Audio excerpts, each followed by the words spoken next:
ধর্ম নয় ধর্ষণকারীর ফাঁসি দিও ধর্ষণকারীর ফাঁসি দিও We want justice We want justice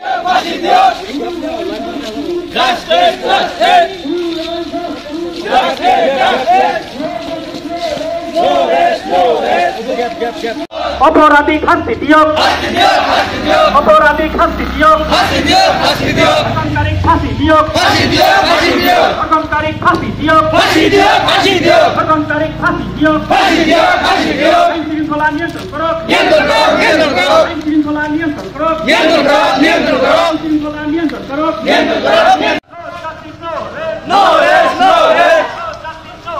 No rest, no rest. No rest, no rest.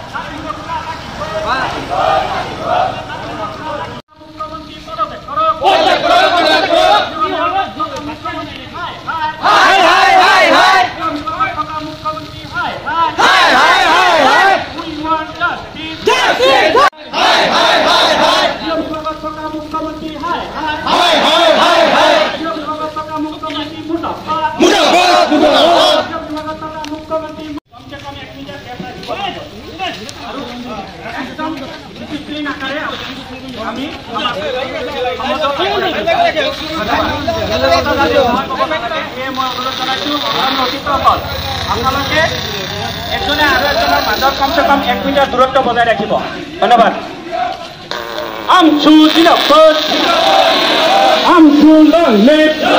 Sir যোৱা পৰহি ধিঙত যি ঘটনা হৈছে এই ঘটনাক অলৰেডি আমি আমচুৱে ধিক্কাৰ জনাইছোঁ আৰু অপৰাধীৰ কোনো জাতি নাই অপৰাধীৰ কোনো ধৰ্ম নাই যে যাৰ কাৰণে আমি আমচুৱে আহ্বান জনাইছোঁ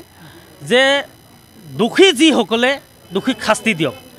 দোষীক শাস্তিৰ বিহাৰ নামত যি এক ভেক ভাওনা আৰম্ভ হৈছে তাত কিন্তু আমাৰ সন্দেহ উপজিছে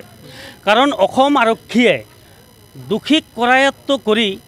আৰক্ষীৰ মাজৰ পৰা কেনেকৈ পলাই যায় আমাৰ সন্দেহ হৈছে এই আমাৰ সন্দেহ উপজিছে আৰু সেই আৰক্ষী বিষয়াসকলৰ বিৰুদ্ধেও কিন্তু মুখ্যমন্ত্ৰী এক তদন্ত ঘোষণা কৰিব লাগে আমি দাবী জনাইছোঁ আৰু অসমখনত এক পৰিৱেশ বিনষ্ট কৰিবৰ কাৰণে অসমৰ মাননীয় মুখ্যমন্ত্ৰী ডাঙৰীয়া যি ধৰণৰ অপচেষ্টা চলাই আছে আমি মুখ্যমন্ত্ৰী ডাঙৰীয়াকো ধিক্কাৰ জনাইছোঁ আপুনি চাওক যে নৰেন্দ্ৰ মোদী ডাঙৰীয়াই ভাৰতবৰ্ষক তৃতীয়বাৰৰ কাৰণে শপত গ্ৰহণ কৰাৰ পিছত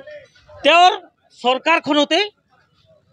151জন সাংসদে আজি নাৰী নিৰ্যাতনৰ দৰে ঘটনাত অভিযুক্ত হৈ আছে তেখেতসকলৰ বিৰুদ্ধে কিয় চৰকাৰখনে ব্যৱস্থা কৰা নাই নে যে বিভিন্ন ধৰণৰ আইন আনি পেলাই যে সেই যিসকল মানুহে আইন প্ৰণয়ন কৰে আইন যিসকলে বনাই আছে তেখেতসকলৰ নেতৃত্বত আমি আছোঁ কিন্তু সেইসকল মানুহ যেতিয়া অপৰাধী তেওঁলোকৰ বিৰুদ্ধে কিয় ব্যৱস্থা কৰা নাই গ্ৰহণ কিয় কৰা নাই আৰু অসমখনত আমি কৈছোঁ মুখ্যমন্ত্ৰী ডাঙৰীয়াক যে অপৰাধী কোনো ধৰণৰ জাতিগত দৃষ্টিৰে চাব নালাগে আজি চাওক আপোনাৰ মংগলদৈত ঘটনা হৈছে আজি চাওক হোজাইত ঘটনা হৈছে গোসাইগাঁৱত ঘটনা হৈছে গৃহ বিভাগ সম্পূৰ্ণ ব্যৰ্থ আজিৰ দিনত গৃহ বিভাগৰ কোনো কাম নাই কাৰণ ইমান ঘটনা হোৱাৰ পিছত পুলিচ প্ৰশাসন কিয় এলাৰ্ট নাই সতৰ্কতা কিয় অৱলম্বন কৰা নাই নে খালি মানুহ ধৰিব আৰু পলাই গ'ল আমি ইনকাউণ্টাৰ কৰিলোঁ এইটো কৈ গৃহ বিভাগটো ৰাখিব বিচাৰিছে নেকি তো মুখ্যমন্ত্ৰী ডাঙৰীয়াক আমি এই সময় থাকোঁতে মানুহ ৰাজপথত ওলাই অহাৰ আগতে তেওঁক আমি সাৱধান হ'বৰ কাৰণে অনুৰোধ জনাইছোঁ আৰু ধৰ্ষণকাৰীক যাতে কোনো দল সংগঠনে হওক বা চৰকাৰখনেই হওক যাতে ধৰ্ষণকাৰীক কোনো জাতি কোনো মানে তেনেকুৱা ধৰণৰ চেণ্টিমেণ্টত নলয় তাৰ কাৰণে আমি আহ্বান ৰাখিছোঁ